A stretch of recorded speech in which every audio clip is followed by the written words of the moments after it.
Llegamos hoy, amigo oyente, a un capítulo muy interesante de la epístola a los Colosenses y nos referimos al capítulo 2. En la primera sección, los primeros 15 versículos, se nos habla de que Cristo es la respuesta para la filosofía. Luego, en los versículos 16 al 23, encontramos que Cristo es la respuesta para los ritos. La respuesta a la filosofía es para la cabeza. La respuesta para los ritos es para el corazón. Así que, como dijimos al comienzo, el cristianismo siempre está en peligro de navegar entre Sicilia y Coripto.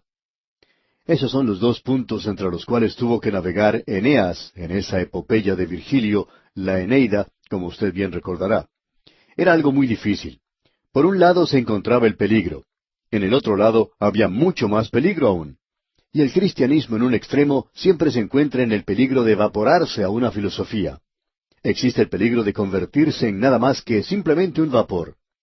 Y luego, por otro lado, existe el peligro de congelarse en cierta forma, es decir, en un rito. Y ese es un gran peligro también. El Señor Jesucristo no dijo que había un vapor de vida. Él no dijo, yo soy el hielo de la vida.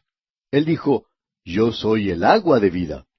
En el Evangelio según San Juan capítulo 7 y versículo 37, el Señor dice, si alguno tiene sed, venga a mí y beba. Por tanto, nosotros debemos protegernos contra el seguir la línea de la filosofía o el seguir la línea de los ritos hoy. El cristianismo es Cristo. En la iglesia de los Colosenses había 5 errores que ponían en peligro a esa iglesia, y el apóstol Pablo trata con eso en este capítulo. El primero de ellos es palabras persuasivas, y eso lo tenemos en los versículos 4 al 7 de este capítulo 2. Luego había el peligro de la filosofía, en los versículos 8 al 13. Había también el peligro del legalismo, en los versículos 14 al 17. Luego el peligro del misticismo, en los versículos 18 y 19. Y finalmente encontramos el ascetismo, en los versículos 20 al 23. Y diríamos que estos son los peligros de hoy también. Creemos que la mayoría de nosotros podría sentarse y tomar este capítulo, leerlo detenidamente y hacer un inventario de nuestras vidas espirituales para ver en qué dirección nos estamos dirigiendo, para ver si nos hemos deslizado hacia uno de estos sistemas en la actualidad. Gran cantidad de aquellos llamados creyentes en la Biblia se han deslizado hacia uno o dos de estos sistemas mencionados aquí. Leamos pues lo que dice el primer versículo de este capítulo 2 de la epístola a los Colosenses. Porque quiero que sepáis cuán gran lucha sostengo por vosotros, y por los que están en la Odisea, y por todos los que nunca han visto mi rostro. Ahora la Odisea se encontraba junto a Colosas. Uno se puede parar en un lugar elevado de la Odisea, y mirar a través del valle Laquis, y poder observar en la ladera de la montaña, cerca de las puertas de Frigia, que lo llevan hacia el oriente, que allí están las ruinas de Colosas. Eran unas cosas muy hermosas, una gran ciudad, pero no lo era tanto como la Odisea. Y esa es una de las 7 ciudades, como recordamos, a las cuales Juan escribió. Ese era un lugar tibio. Así es que encontramos un peligro aquí, y aquello que causó un gran conflicto en el corazón del apóstol Pablo. De paso, digamos que la palabra lucha que encontramos en este primer versículo se puede traducir por la palabra agonía. MacPhail llama a esto la oración de la agonía. Y necesitamos mucho de esta clase de oración, según creemos. Y esta es una oración de agonía. El apóstol Pablo podía ver que aquí existía un grave peligro. Esto se encuentra a unos 170 kilómetros tierra adentro de la antigua Éfeso o la antigua Esmirna. Y Pablo recorrió esa zona en 2 oportunidades. Él no se dirigió en esa dirección en particular, porque cuando él trató de hacerlo, en su segundo viaje misionero, llegar hasta Asia, el Espíritu de Dios se lo prohibió. Así es que él se volvió y tomó la ruta por el norte. De modo que cuando él llegó en la tercera oportunidad en esta zona, caminando, era aparentemente desconocedor de la ruta del sur, pero como conocía la ruta del norte, se dirigió por ella. Así es que aparentemente nunca estuvo en Colosas y tampoco estuvo en la Odisea. Y él hace mención de eso, diciendo, y por todos los que nunca han visto mi rostro. El apóstol Pablo está sufriendo una gran agonía por ellos, porque se encuentran en peligro de irse o apartarse en una de dos direcciones. Y ese es el peligro de la iglesia en el día de hoy. Y eso explica, como sucedió más adelante en la Odisea, su condición de tibieza espiritual, de que ellos habían perdido de vista a la persona de Cristo. Porque Cristo es la respuesta para la cabeza del hombre, y Él también es la respuesta para el corazón del hombre.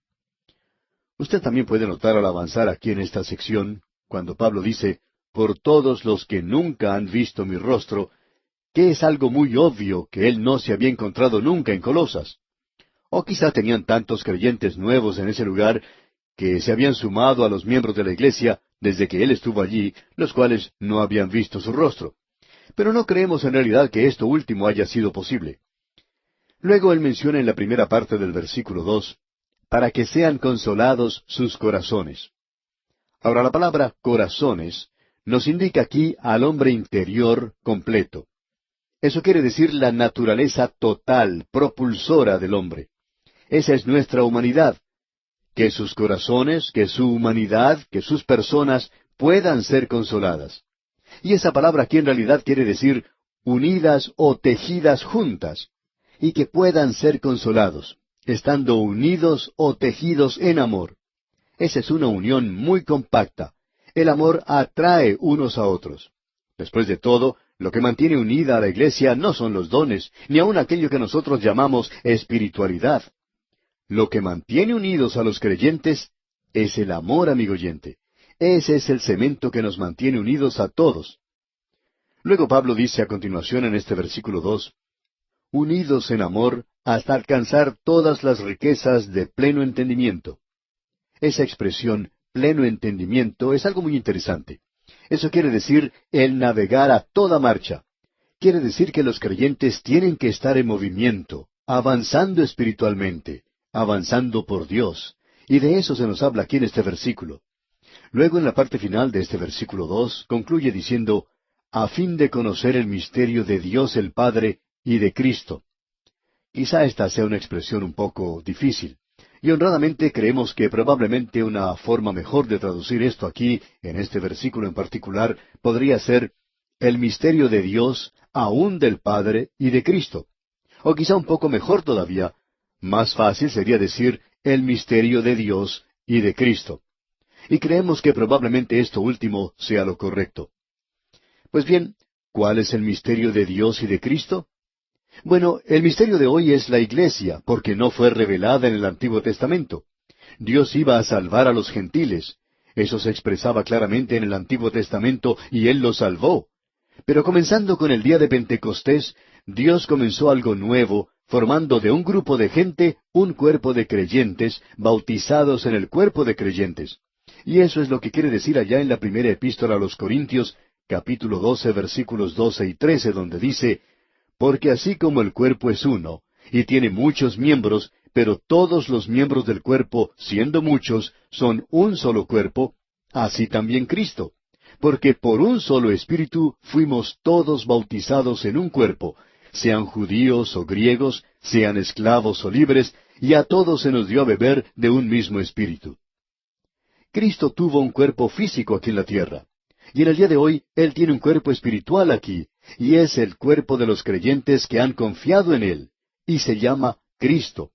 Es por eso que le pudo decir a Saulo de Tarso, ¿por qué me persigues? Lo estaba persiguiendo a Él, personalmente. ¿Por qué? Porque la iglesia es Cristo, le pertenece a Él.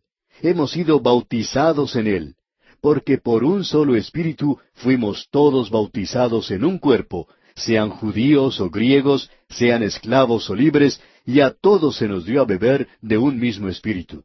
Amigo oyente, esto es lo que trae unidad a la iglesia. Y en el día de hoy se nos dice que no debemos crear o hacer una unidad. Usted no puede unirse a una organización y esperar que esa organización traiga unidad a la iglesia. El Espíritu Santo ya ha hecho eso. Él coloca a todos los creyentes en un cuerpo. Y se nos dice que debemos guardar la unidad del Espíritu. El problema hoy es que nosotros no estamos guardando esa unidad del Espíritu. Luego se nos dice en el versículo 3 de este capítulo 2 de la Epístola a los Colosenses, en quien están escondidos todos los tesoros de la sabiduría y del conocimiento. Ahora Pablo va a tratar con este asunto de la filosofía, como ya hemos indicado. Palabras engañosas y filosofía. Lo que está persuadiendo y engañando a muchos jóvenes predicadores en el día de hoy, en la mayoría de los seminarios, es que la filosofía y la psicología han sustituido a la Biblia. Es sorprendente cuán poco estos jóvenes que salen de los seminarios conocen acerca de la Biblia. Conocen mucho acerca de los filósofos y de los psicólogos como Kant y Platón, pero no parecen conocer mucho acerca de la palabra de Dios. Y ese es el gran problema que tenemos en el día de hoy. Existía entonces esa clase de peligro para los colosenses. Y opinamos que eso es lo que en realidad destruyó no solo la iglesia en Colosas, sino que también la que se encontraba en la Odisea. Esa era la iglesia más débil de las 7, como usted bien sabe, y la que se encontraba en la peor condición espiritual. Sin embargo, ellos creían que estaban mucho mejor que eso. La Odisea era una ciudad muy rica, también lo era Colosas, un lugar de muchas riquezas, y ellos se jactaban de esa riqueza. También se jactaban del mucho conocimiento que poseían, y eso siempre es un grave peligro, como podemos ver. Pero ahora, si nosotros pudiéramos aprender, amigo oyente, que en quién, o sea, en Cristo, están escondidos todos los tesoros de la sabiduría y del conocimiento, usted puede recibir todo lo que necesita en Cristo. Ah, si nosotros simplemente aprendiéramos esto, amigo oyente. La iglesia es un misterio, y Cristo es el misterio, es decir, la iglesia. Y aquí se nos dice que Él es esa gran reserva de todo conocimiento. En la Facultad de Ciencias de una universidad existía cierto lema, y nos parece muy apropiado. Decía, lo más próximo al saber es saber dónde buscar. Y esto nos gusta bastante. Lo más próximo al saber es saber dónde buscar. Bien, amigo oyente, nosotros no lo sabemos todo. Estamos seguros que usted ya se ha dado cuenta de eso. Pero sabemos dónde encontrar lo que necesitamos porque conocemos a alguien que lo sabe todo. Cristo ha sido hecho para nosotros sabiduría. Nosotros debemos confiar en eso. Y todos los tesoros de la sabiduría y del conocimiento se encuentran en Él. ¿Y cuán maravilloso es eso, amigo oyente? Ahora Pablo comienza a entrar en esta parte donde él va a tratar con este tema. En primer lugar se referirá a las palabras engañosas, comenzando con el versículo 4, donde dice, y esto lo digo para que nadie os engañe con palabras persuasivas. Esta palabra engañe aquí indica el hacer de usted una víctima. Quiere decir oratoria o palabras dulces. En cierta ocasión se encontraba un hombre hablando, usando palabras altisonantes y también tratando de ser muy profundo. Y así lo era, muy profundo. Él se estaba dirigiendo a un grupo de personas y entre ellos se encontraba un hombre que estaba en la periferia del grupo. El orador ya había estado hablando por unos 30 minutos. Otro hombre que llegó tarde se acercó y le preguntó al otro que estaba allí primero y le dijo, ¿de qué está hablando este señor? A lo que este otro hombre respondió, bueno, todavía no nos ha dicho nada. Y para decir la verdad, amigo oyente, él nunca lo diría. Uno nunca se podría dar cuenta en realidad de lo que él estaba hablando. Cierta dama dijo en una ocasión, me encanta ir a esa iglesia porque el predicador allí utiliza un lenguaje tan lindo, tan florido, y él me hace sentir muy bien. Y ese es el peligro del día de hoy, amigo oyente. Hay muchas personas que están encantadas con este movimiento hacia la intelectualidad entre los predicadores, y estos no están dando la sencilla palabra de Dios. Existe esa idea hoy de tratar de aparecer como muy intelectual. Y Pablo entonces nos está dando una advertencia en cuanto a esta clase de cosas. Os engañarán con palabras persuasivas y terminarán siendo víctimas. Y eso es lo que sucede con gran cantidad de personas que siguen a cierto predicador o a cierto individuo.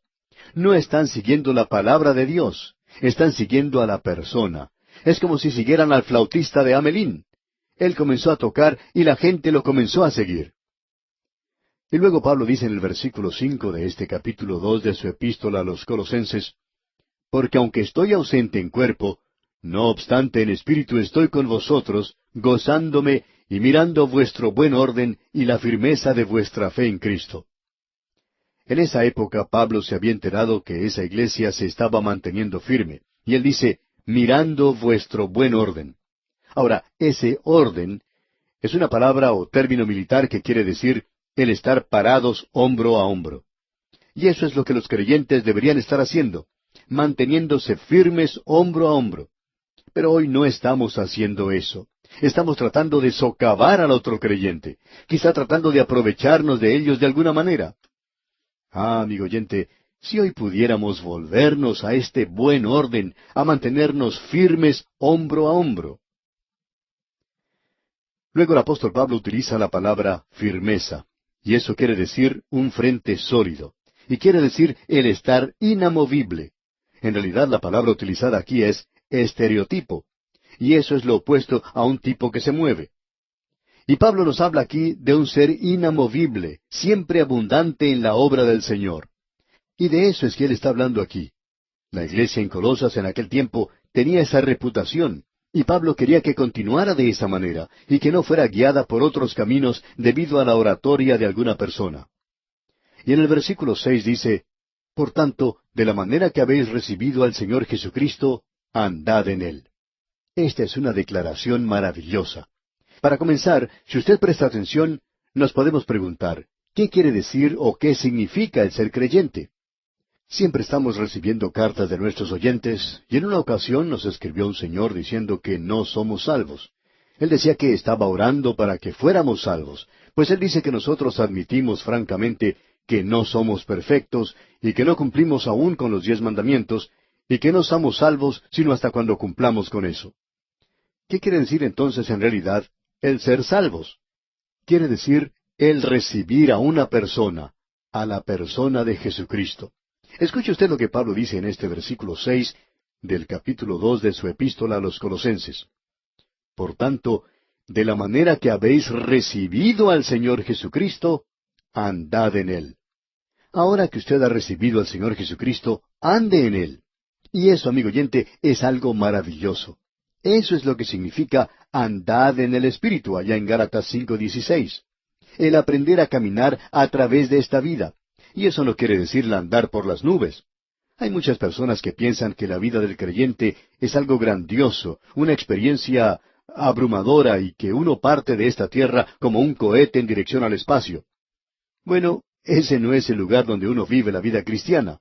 El lugar se encuentra en su propio hogar, en su oficina, en el taller, en la escuela y en la calle.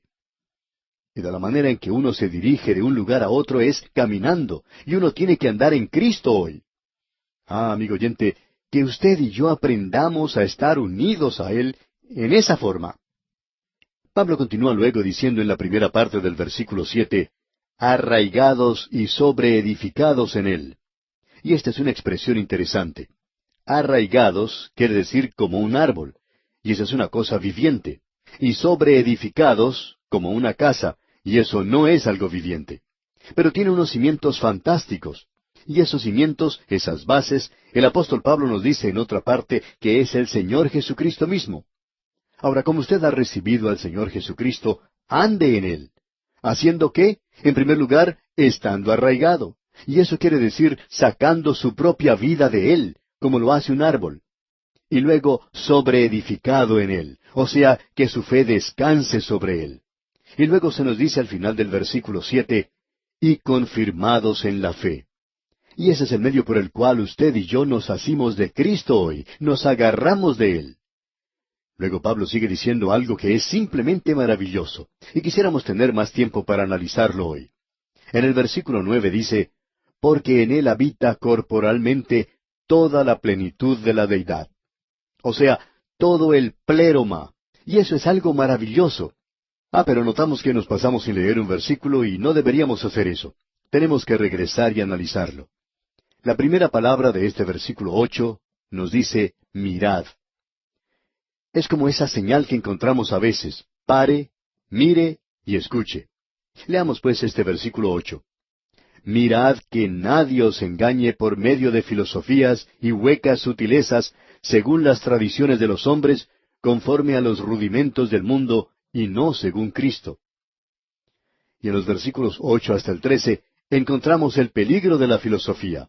Este versículo 8 otra vez dice, mirad que nadie os engañe por medio de filosofías y huecas sutilezas, según las tradiciones de los hombres, conforme a los rudimentos del mundo, y no según Cristo. Si usted sigue la historia de la filosofía, comenzando con Platón y hacia el presente, aún siguiendo a muchos de los padres de la Iglesia, usted puede encontrar que ninguno de ellos, incluyendo a Kant, Locke y aún a Bultmann, ninguno de ellos tiene una alta opinión de la inspiración de la palabra de Dios. Es decir, que ellos están buscando una respuesta a los problemas de la vida. Bueno, amigo oyente, usted no va a encontrar esa respuesta en la filosofía.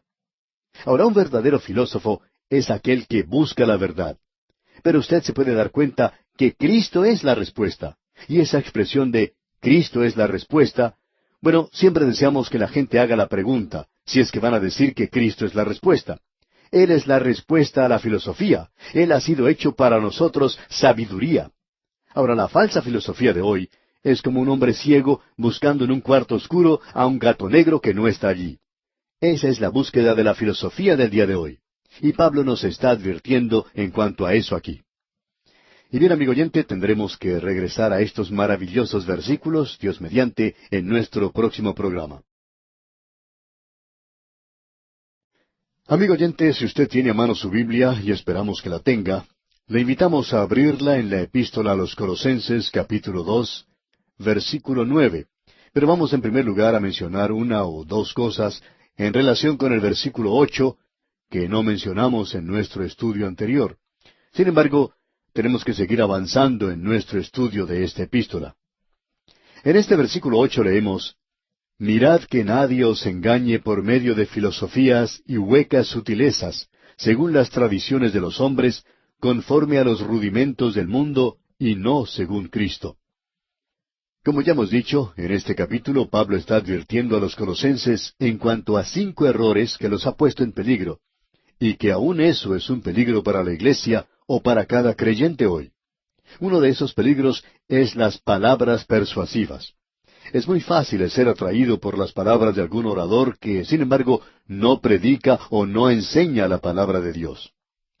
Ahora, en esta sección, Pablo está tratando el tema de la filosofía, y más adelante veremos algo acerca del legalismo, y luego el misticismo y el ascetismo.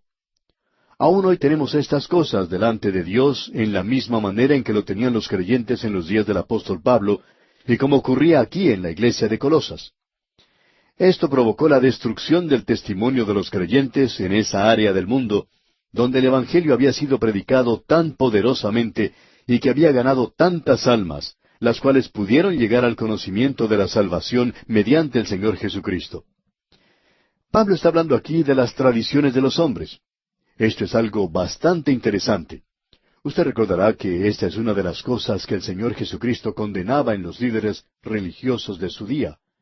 Decía que ellos estaban enseñando las tradiciones de los hombres en lugar de presentar la obra de Dios. Y hablando honradamente, esta es una de las cosas que nos ha motivado a enseñar la palabra de Dios en su totalidad, porque es muy fácil para cualquiera de nosotros el tomar una interpretación que podemos dar a un pasaje en particular de la Biblia y presentarlo como si fuera un pasatiempo. Bueno, nosotros creemos en la profecía, pero hay muchas otras cosas en la palabra de Dios aparte de la profecía. Hay muchas personas que solamente tratan del mensaje Kesik de la vida cristiana. Eso está allí también, pero hay muchas otras cosas más. Esa es la razón por la cual opinamos que hoy deberíamos estudiar la palabra de Dios en su totalidad, no solamente una parte de ella, sino toda la palabra de Dios. Y amigo oyente, creemos que eso es muy importante hoy, y por tanto le damos mucho énfasis a esto en particular, que nosotros tomamos toda la palabra de Dios. Pablo pues menciona aquí la palabra rudimentos. Esa es una palabra muy interesante. Stoikaon. Esto es en realidad algo básico, es el ABC. Hay tantas personas que en realidad están construyendo un sistema de vivir cristiano basado en un sistema mundanal que parece muy sencillo. Pero nosotros no basamos esto en la filosofía. Tiene que estar basado en Cristo mismo. Y Pablo menciona esto y dice, y no según Cristo, porque en Él, dice Pablo, habita corporalmente toda la plenitud de la deidad. Nosotros creemos que este es un versículo maravilloso, porque en Él habita corporalmente toda la plenitud, todo el pléroma. Esta es una declaración muy directa y clara de la deidad del Señor Jesucristo. Uno no lo puede haber declarado de una forma más categórica que esta. En Él, es decir, en Cristo, mora toda la plenitud. No simplemente un 99,5%, sino un 100%. Luego dice en el versículo 10 de este capítulo 2 de su epístola a los Colosenses, y vosotros estáis completos en Él, que es la cabeza de todo principado y potestad. Note usted, vosotros estáis completos. En realidad, este es un término náutico, y uno lo podría traducir de la siguiente manera. Vosotros estáis listos para el viaje de la vida en Él. ¿No es esta una forma maravillosa de decirlo, amigo oyente? Usted está listo para el viaje de la vida en Cristo, y por cualquier cosa que uno necesite para el viaje de la vida. Ahora, allí es donde podemos decir que Cristo es la respuesta.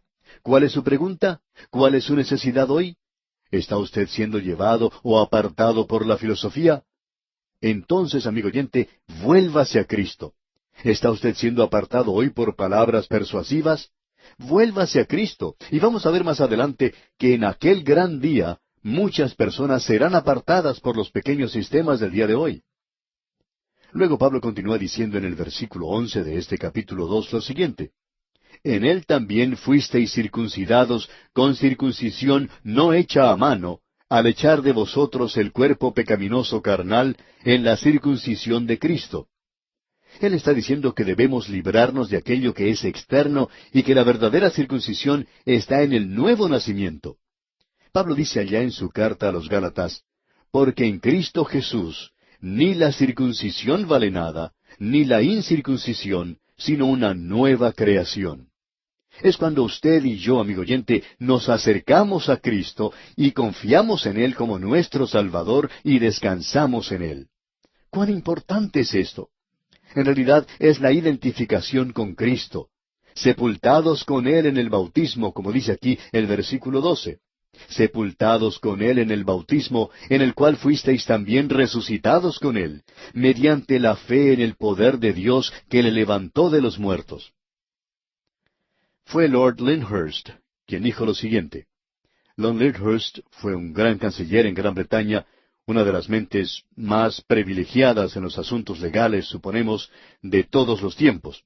Y él dijo, conozco perfectamente lo que es la evidencia, y debo decirles que la evidencia en cuanto a la resurrección nunca ha podido ser quebrantada aún. El hecho histórico de la resurrección de Cristo es que para usted y para mí, cuando Él murió, tomó nuestro lugar y nosotros fuimos resucitados en Él, y estamos unidos hoy al Cristo viviente. Ah, amigo oyente, cuán importante es que nosotros podamos ver esto hoy. Nosotros estamos unidos a un Salvador viviente. Amigo oyente, esto es tan importante que le pido disculpas si enfatizamos esto por unos momentos porque existen tantas cosas que son un paralelo con este tipo de cosa que estamos mencionando. Pablo está diciendo aquí que nadie os engañe por medio de filosofías y huecas sutilezas, y que lo importante es que debemos pensar que esto no es una ceremonia que ha sido realizada exteriormente, sino que es un asunto de si uno ha nacido de nuevo, de si usted realmente conoce que Cristo es su Salvador. Y si usted lo sabe, amigo oyente, se nos dice aquí que la vida cristiana es echar de vosotros el cuerpo pecaminoso carnal en la circuncisión de Cristo. Es decir, por su identificación con Cristo. Usted es sepultado con Él en el bautismo, y eso creemos es la identificación con Él. Eso es lo que el pasar por las aguas del bautismo representa. Nosotros somos sepultados con Él. En Él fuisteis también resucitados con Él. Ahora usted está unido al Cristo viviente mediante la fe en el poder de Dios que le levantó de los muertos.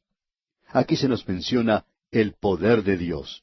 Esto no es ninguna artimaña, no es algún pequeño sistema, no es el aprovecharse de algún pequeño curso que alguien está ofreciendo y que le permite a usted vivir una vida para Dios. Y es como él dice aquí en el versículo 13, y a vosotros, estando muertos en pecados, y en la incircuncisión de vuestra carne, os dio vida juntamente con Él, perdonándoos todos los pecados. Esa es una declaración maravillosa, amigo oyente. No es el mejoramiento de la antigua naturaleza, sino el obtener una nueva naturaleza. Obviamente Pablo está tratando con los dos sistemas que eran muy populares en aquel día de la filosofía griega. Estos estaban diametralmente opuestos uno al otro, pero ambos terminaban en el mismo punto. Uno de ellos es el estoicismo y el otro es el epicureísmo. El estoicismo enseñaba que uno debe vivir noblemente y que la muerte no importa, que uno debe controlar su apetito, que debe llegar a ser indiferente a las condiciones cambiantes, que uno no debe ser elevado por la buena fortuna o sentirse disminuido por la adversidad. El hombre es mucho más que las circunstancias. El alma es mucho más grande que el universo. Esa es una filosofía muy valiente, como podemos apreciar. Pero, ¿cómo le está yendo con eso? Es como aquellas personas que dicen que están viviendo siguiendo el Sermón del Monte. Sin embargo, están como a 4 leguas de él. Ahora, los que siguen las ideas o filosofías epicúreas dicen, bueno, todo es incierto. No sabemos de dónde venimos, ni tampoco sabemos a dónde vamos. Solo sabemos que después de una breve vida desaparecemos de este mundo y por tanto es en vano tratar de negarnos cualquier gozo presente en vista de un posible mal en el futuro. Por tanto, comamos y bebamos, que mañana moriremos. Lo interesante, amigo oyente, es que estos dos sistemas están intentando tratar con la carne, es decir, la vieja naturaleza que usted y yo tenemos en el presente. No la carne sobre los huesos, sino la antigua naturaleza que obra a través de nuestros cuerpos. Esos antiguos hábitos que tenemos, los viejos deseos, las viejas pruebas, las tentaciones y todo eso. La vieja naturaleza obra a través de eso. ¿Cómo va usted a controlar eso? Bien, existen toda clase de artimañas y sistemas que están ante nosotros. Conocemos a muchas personas que han asistido a conferencias donde se habla de la vida del creyente y que en su hogar tienen archivos llenos de notas que dicen cómo deben vivir la vida cristiana. Pero eso, amigo oyente, no les está dando buen resultado. ¿Por qué? Porque hay una cosa muy importante que debemos reconocer, y es que, como Pablo nos dice, nosotros estamos unidos hoy a un Cristo viviente. Ahora, amigo oyente, si usted está unido a Él, entonces usted va a vivir de esa manera. ¿Cuán cerca se encuentra usted de Él? ¿Anda caminando usted con Él? ¿Le busca usted a Él en todas las emergencias de su vida? ¿Es Él el mismo centro de su vida? Bueno, sigamos adelante porque esto es muy importante. Llegamos ahora a un área nueva, y es la del legalismo, un sistema legal. Y aquí en el versículo 14 dice Pablo, anulando el acta de los decretos que había contra nosotros, que nos era contraria, quitándola de en medio y clavándola en la cruz. Todo lo que hay que hacer aquí ahora, para el legalismo y la filosofía también, es acercarnos a la palabra de Dios, y en ella entrar a una relación personal con el Señor Jesús. Estamos ahora en una sección maravillosa, donde se nos dice, anulando el acta de los decretos. ¿De qué está hablando Pablo aquí? ¿A qué se refiere cuando él dice, anulando el acta de los decretos que había contra nosotros? Bueno, esta carne nuestra ha sido condenada. Cuando Cristo murió, Él murió por usted y por mí. Él pagó el castigo por nuestro pecado. Es importante notar que cuando el Señor Jesucristo murió, se escribió sobre su cruz lo siguiente, este es Jesús de Nazaret, el Rey de los judíos. Bueno, Él estaba siendo ajusticiado públicamente porque Él había estado encabezando una rebelión, según los que le acusaban, lo cual, por supuesto, no era cierto. Pero Él estaba siendo acusado de eso. Y la gente podía leer eso, y ellos podían comprenderlo porque Él no estaba siendo leal a César y se había hecho a sí mismo un rey. Pero cuando Dios miraba esa cruz era un altar sobre el cual el Cordero de Dios, que había quitado el pecado del mundo, era ofrecido. Pero Dios podía ver otra inscripción sobre aquellas que habían escrito los hombres, y aquí se nos dice en el versículo 14, anulando el acta de los decretos que había contra nosotros, que nos era contraria, quitándola de en medio y clavándola en la cruz. Ahora, ¿qué fue lo que escribió Dios sobre esa cruz? Él escribió los decretos, Él escribió los 10 mandamientos, Él escribió una ley que no soy capaz de cumplir y la cual soy culpable de haberla quebrantado. Y cuando Cristo murió allí, Él no murió en ese lugar porque había quebrantado la ley. Él era sin pecado. Pero Él murió porque yo la había quebrantado, porque yo soy un pecador y porque usted también lo es. Porque todos hemos pecado y estamos destituidos de la gloria de Dios. Ese es el cuadro que tenemos ante nosotros aquí. Por tanto, amigo oyente, si Dios le ha salvado a usted y le ha resucitado de entre los muertos, le ha unido al Cristo viviente. ¿Para qué va a regresar usted a una ley que no puede cumplir y que usted no puede ni siquiera cumplir hoy en su propio poder o en su propia fortaleza? Amigo oyente, la ley fue dada para disciplinar a la vieja naturaleza. Y ahora el creyente recibe una nueva naturaleza, y la ley, por tanto, ha sido quitada como una forma de vida. Nosotros somos salvos por la cruz de Cristo.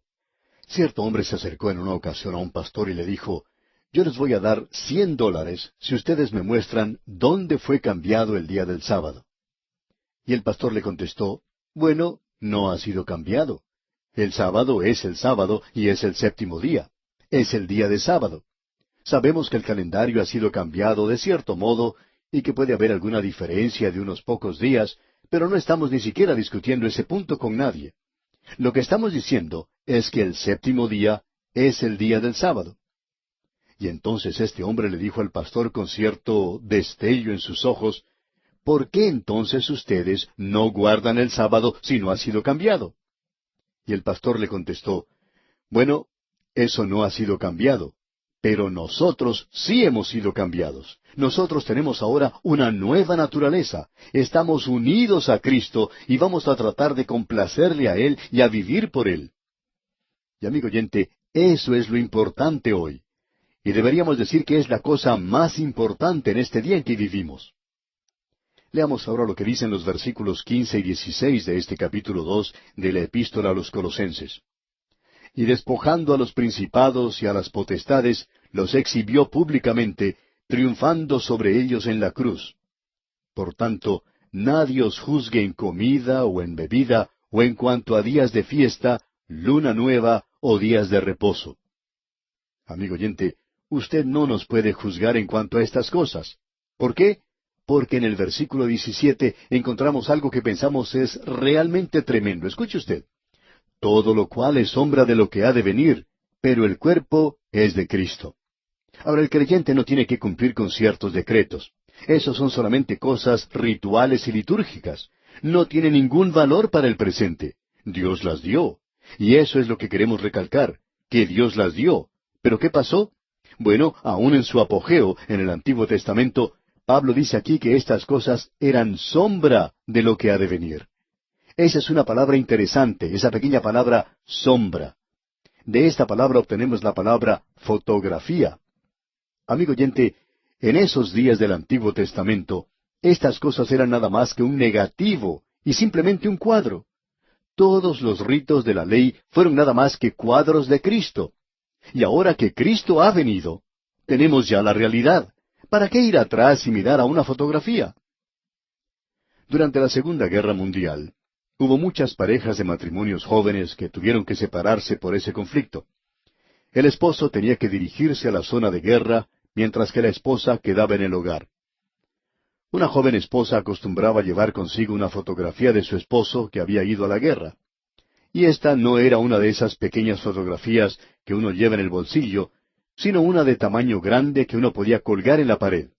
En cada oportunidad que ella tenía, hablaba de su esposo y mostraba su fotografía.